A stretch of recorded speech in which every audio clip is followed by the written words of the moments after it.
Hora Política, Semanario Hoy, número 1828. La deuda es con el pueblo.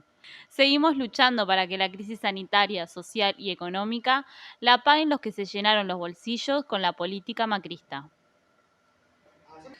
1. La emergencia sanitaria y la expansión del coronavirus.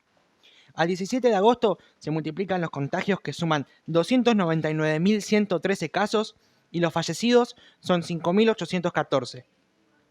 Hay 217.837 personas que se recuperaron. Se avanza en un proyecto para la producción de la vacuna. Hubo acuerdo para fabricarla en la Argentina y México para toda América Latina, salvo Brasil. El aumento de los casos amenaza con desbordar el sistema sanitario, pese al reforzamiento logrado. La situación es delicada. Los trabajadores de la salud que sufren los contagios, en muchos casos, no tienen relevo. El coronavirus se ha instalado en el AMBA, Jujuy, Chaco, Salta, La Rioja, Mendoza, Río Negro, Córdoba, Santa Fe, Tucumán y localidades de otras provincias. En medio de esta grave situación, se realizaron el 17 de agosto movilizaciones en todo el país, impulsadas por la derecha macrista y sus apóstoles y convocada a través del Grupo Clarín, La Nación y los medios que controlan en todo el país esos sectores de las clases dominantes. Operan sobre la división social, política y cultural que existe en nuestra sociedad. La convocatoria fue contra la cuarentena y en defensa de las instituciones, de la democracia y la república. Nada que ver con que paguen la crisis lo que se la llevaron en pala durante los 4 años que gobernó el macrismo. La receta que esta derecha macrista, entre otros, propone para enfrentar la pandemia ya se está aplicando. Basta ver sus resultados en provincias como Jujuy, donde el gobernador Morales, de Juntos por el Cambio, no tomó las medidas necesarias y en un mes y medio la provincia pasó de 143 casos a 4.203, con el 97% del sistema de salud ocupado y al borde del colapso sanitario. En lugares como Libertador, los jóvenes tienen que elegir entre contagiarse o no comer, y defienden sus comedores. Duele ver el pueblo de Libertador cavando ellos mismos las tumbas para enterrar a sus seres queridos, mientras el complejo industrial Ledesma, de la familia Blaquier, que se ha convertido en un foco de contagio y propagación del virus, sigue trabajando con normalidad con la protección del gobierno jujeño. El 4 de agosto, los trabajadores de Ledesma hicieron un paro por la muerte de 4 compañeros y al menos 3 familiares directos. Esta es la política que defienden. Cuando hablan de libertad, hablan de la libertad de los grupos como el de Blaquier para seguir enriqueciéndose a costa de la salud y la vida de sus trabajadores. No se puede separar la situación que se vive en nuestro país de lo que está pasando en el mundo. 2. La disputa imperialista. En los Estados Unidos, en plena campaña electoral, no pueden ocultar las luchas contra la violencia policial, la opresión racial y los despidos y suspensiones que se han multiplicado. La disputa entre Estados Unidos y China se sigue agudizando y aparece la posibilidad de una guerra financiera. Donald Trump, presidente de Estados Unidos, amenaza con excluir a China del sistema global del dólar, congelando o confiscando parte de la enorme deuda norteamericana en manos chinas. China trabaja para expandir su moneda, el yuan, que hoy es la quinta moneda en las finanzas mundiales. Un ejemplo de esto en la Argentina es la reciente renovación del swap, intercambio de dinero, de 180.000 millones de yuanes, equivale a 18.500 millones de dólares, de China con el Banco Central. En Bielorrusia, miles de trabajadores de la planta Minsk Tractor Wars marcharon exigiendo la renuncia del presidente Lukashenko. El presidente de Rusia, Putin, dio su apoyo a Lukashenko y planteó: si es necesario, podemos intervenir militarmente. También en América Latina, esa disputa se va tensando día a día. Estados Unidos incautó 4 barcos iraníes que llevaban combustible a Venezuela, endureciendo el bloqueo a ese país. En la disputa por la presidencia del Banco Interamericano de Desarrollo, el candidato de Trump atacó al gobierno argentino, que junto a México y a otros países se oponen al candidato yanqui. En Bolivia crece la lucha obrera, campesina y popular contra el régimen golpista de Jeanine Áñez. Su gobierno trató de ganar tiempo con la postergación de las elecciones para el 18 de octubre. Frente a esto, una gran oleada de protestas y de cortes de ruta recorrió el país hermano, paralizando las rutas de toda Bolivia. El pueblo boliviano, con el que nos solidarizamos y hacemos nuestra su lucha, no está dispuesto a seguir mansamente las disposiciones de un gobierno ilegítimo. Este 17 de agosto se cumplieron 170 años de la muerte de José de San Martín, el libertador de Argentina, Chile y Perú. Seguimos su ejemplo en la lucha por una segunda independencia y recordamos que fue el gran general junto a Güemes, Medrano, Godoy Cruz y otros patriotas los que presionaron al Congreso de Tucumán para que 10 días después de declarar la independencia de España se agregara al texto y de toda otra dominación extranjera. 3. Con la organización popular crece el protagonismo.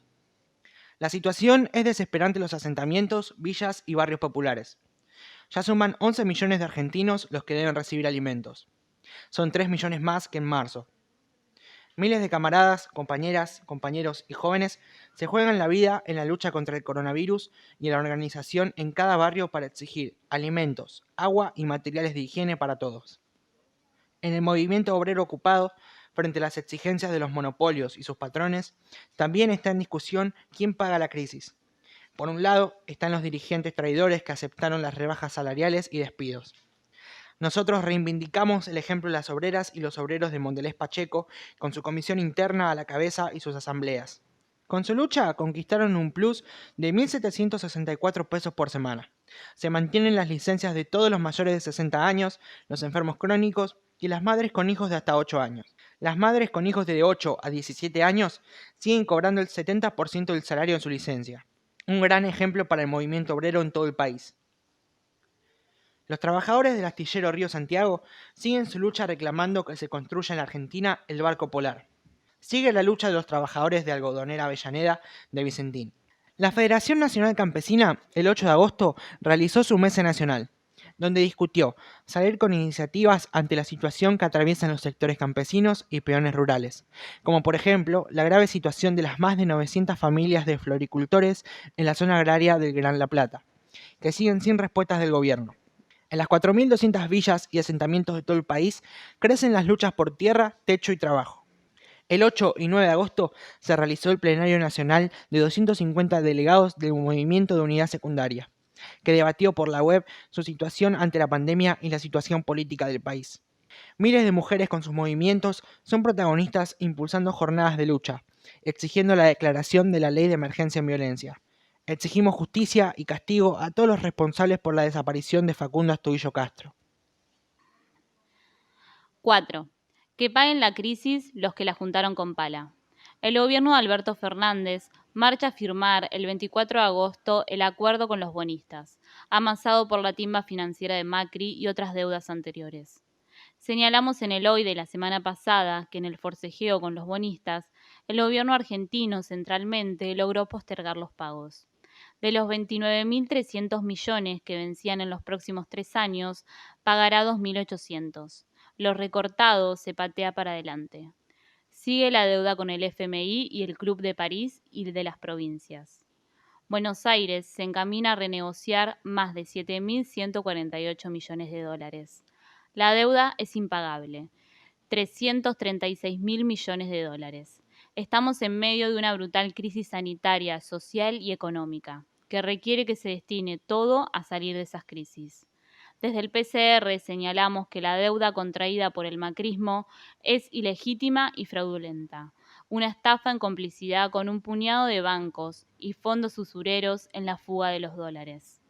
El FMI violó sus estatus a pedidos de Trump para que Macri gane las elecciones. Si pudimos salir de la brutal crisis del 2001, fue en primer lugar porque hubo un argentinazo que impuso en la agenda la suspensión del pago de la deuda externa.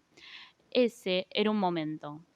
Hoy entendemos que para que las crisis no las siga pagando el pueblo, el camino es suspender el pago de la deuda para investigarla, no pagando la que es fraudulenta u odiosa y pagando la que es legítima, avanzar con la expropiación de Vicentín y concentrar el demorado impuesto a las grandes fortunas. 5. No abandonamos las calles. Un año atrás festejábamos en las calles la dura derrota de Mauricio Macri en las elecciones primarias del 11 de agosto de 2019, que abrió el camino a su derrota electoral el 27 de octubre de 2019. Desde el PCR y su JCR, el PTP y los movimientos de masas en los que participamos, impulsamos la lucha y trabajamos fuerte para la derrota del macrismo en las calles y las urnas. Seguimos luchando para que la crisis la paguen los que se la llevan en pala. En ese camino nos llenamos de razones y dirigimos el golpe principal de nuestra lucha al poderoso sector de las clases dominantes que expresan políticamente el macrismo y otros.